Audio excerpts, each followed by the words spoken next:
మనము చాలా సందర్భాల్లో వేదికల మీద మైకుల్లో మాట్లాడుతుంటాం. ఏమనంటే సహోదరుల ఐక్యత కలిగి ఉండుట ఎంత మేలు, ఎంత మనోహరం. కాకపోతే ప్రాబ్లం ఏంటంటే ఆ మాట ఓరల్గా చెప్పటం వరకే ఆగిపోతుంది, కానీ అది కార్యాచరణలోనికి రావట్లా. అదే కనుక ఉంటే ఈరోజు క్రైస్తవుల మీద ఇన్ని దాడులు అధికం అవ్వవు. ఎందుకంటే క్రైస్తవులలో ఐక్యత లేదు.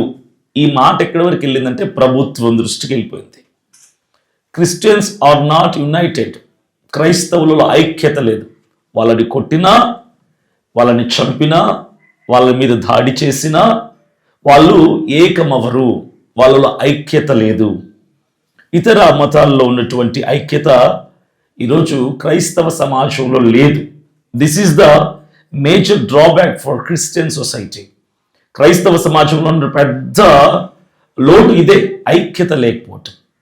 వి ఆర్ హ్యావింగ్ మెనీ డినామినేషన్స్.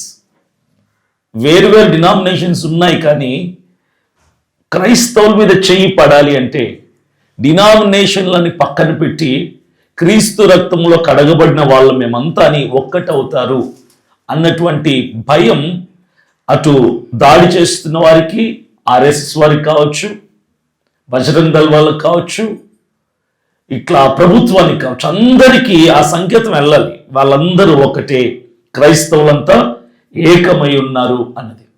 కంటిన్యూస్గా దాడులు జరుగుతున్నాయి. నేను ఈ జనవరి ఇంకా అయిపోలేదు కదా, 27 రోజులు అయింది అంతే. ఈ 27 రోజుల్లో 6 దాడులు చూశాను. 5 దాడులు జరిగితే నేను వెళ్ళాను ప్రతి దగ్గరికి కూడా. నేను